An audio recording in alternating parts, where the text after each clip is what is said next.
Kung tubag yung pangutana, you came into the right place because I'll be answering to you the question about how to control addiction. Ayan, unsaon ba para dili na mag-adik-adik ang usa ka tawo no? Unsa bay pwede niya nga buhaton para dili na siya makasuyop o kutro. By the way, my name is Dr. James. I'm a nurse by profession and a rehab practitioner by specialty. And before we move forward, again, another disclaimer na tanan nato istoryan karon is for information and awareness and educational purposes only and is not intended to replace any actual or complicated scenarios. All right? Now, we've learned that addiction is a problem because kapangitaon jud na sa atuang utok ug sa atuang lawas ang iyang kalami. That's why mas mopili na lang ang usa ka tawo nga na-addict, no? Mamutilaw na lang yun siya og droga kaysa muli sa iyang pamilya. We've already talked about that before, but if you haven't, you could always check out my previous video in terms of addiction. Now, unsaon ba pag-control ani? Now, there are things that we will be considering, all right? And let's take note that controlling addiction is gonna be very, very challenging. But with the right combination of different strategies and support, daghan ta pwedeng mabuhat para mapugnan o malikayan ni siyang ginatawag nato nga addiction. Now, number one is we need to understand our triggers. Dapat makabaluta kung unsa ang makapabikil sa atua. Like if heartbroken ba ta, matrigger ba ta ana, or if magyaw-yaw ba ato ang asawa or ato ang uyab, trigger ba ta ana, if stressed kay ta sa trabaho, matrigger ba ta ana, or if naay musingka sa atua, mapakaila man na, mapa best friend or anyone, matrigger ba ta no nga na musuyop og droga. Because if we know the drives no or the triggers nga makapa-urge sa ato ang mutilaw balik og droga, then we can in fact consciously avoid these things. Pwede ta nga kita na mismo ang mudili or mulikay or mingog parts dili sa ko karon, or sige lang parts ulit sa ako kay dagan pagbuhaton ana. So understanding your triggers or our triggers is actually one of the best way to primarily get away from drugs. Okay? And number 2 is what we call seek professional help. So, syempre, mapa-psychologist or mapa-psychiatrist man na makatabang di kayo na sa atuan nga makalikay ta sa ginadili nga droga. Because these therapy and counseling, no, makatabang ni sila og kanang identify og kanang change like mga harmful nga mga patterns, no?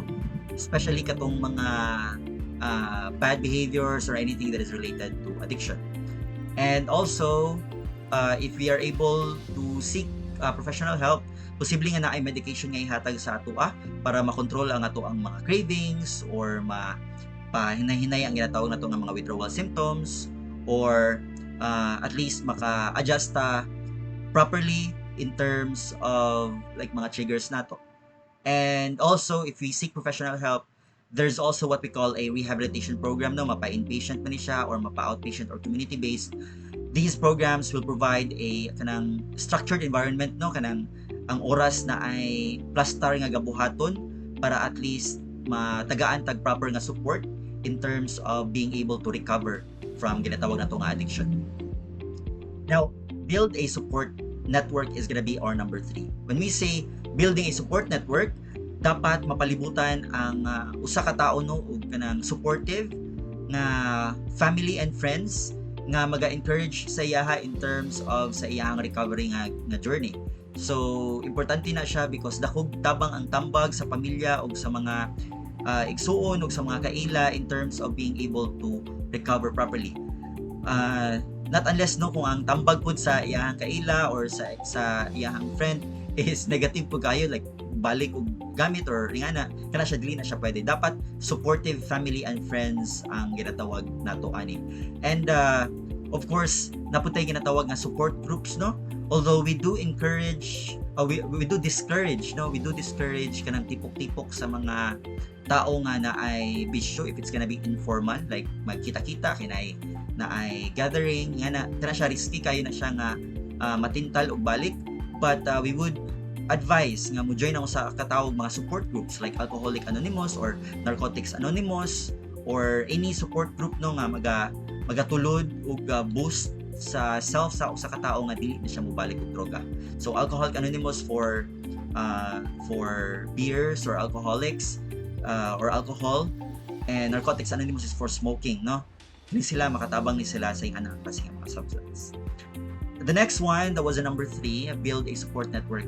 Number 4 is gonna be developing a new hobby and interest. So importante nga ma-divert na to ang atuang kagalingon into something new para at least dili nga matintal sa droga, no? Because if we find something that is joyful, that is not related to drugs, it could help relieve stress. And isa na ani, no, ang apart from sports, you could also make use of like exercises or mga new skills like mga welding or decoration, yan na, or livelihood, no? And also mga outreach programs like volunteering to do community works, kana siya makatulod ya po na siya na makalikay ta droga. And apart from that, these new hobbies can also be rewarding, no? It can be considered as rewarding habits. Number 5 is what we call practice mindfulness, no, and stress management, because these mindfulness and stress management are techniques, no, nga makatulod or makatabang sa tuwa para ma-manage ang atuang mga stress. This will include like mga ginatawag na mga meditation, mga deep breathing exercises, or kaning mga yoga.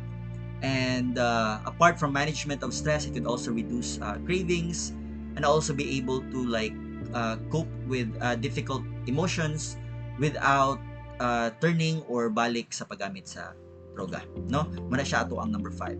Number 6 is we can always like set realistic goals and plans for relapse, because if mag-set mangutag bisan lang og ginagmay pero achievable nga mga goals, and especially if mag-celebrate tano aning mga goals as we move forward, dako ni siya tulod nga kana mahapsay nato ang atuang dagan sa atuang kinabuhi. Because kani siyang ginatawag nato nga addiction recovery manggod, it is not always kanang isara ang dagan. It can daghag mga triggers or temptations nga maagian along the way, and it is helpful nga conscious and aware ta sa aning mga plano para at least ang atuang mata is for the goal only. And even ginagbay lang ni sila, they need to be celebrated. Okay? And also maka-avoid sila og discouragement sa katao, no? Ma-boost iyang self nga uy kaya ra din nako. Ayan. So that's number 6. Number 7 is focus on self-care. Always take care, no, of your body and of your mind. Always try to eat well, dapat tarong ang kaon. Always stay hydrated, dapat makainom ka og tubig, no? And always have enough sleep, as what I mentioned from our previous video. Dapat tarong ang tulog. And take note nga kanis silang ginatawag natong physical well-being manggod. It can give a big impact, no, sa atuang mental health pod. And kaning atuang mental health makatulod ni siya sa ginatawag natong recovery. All right? Number 8 is in relation to education. So always educate yourself about addiction. Paminaw, o especially nowadays, no, nga technology is very rampant. So you could always listen on your phones or on social media or in podcasts, no?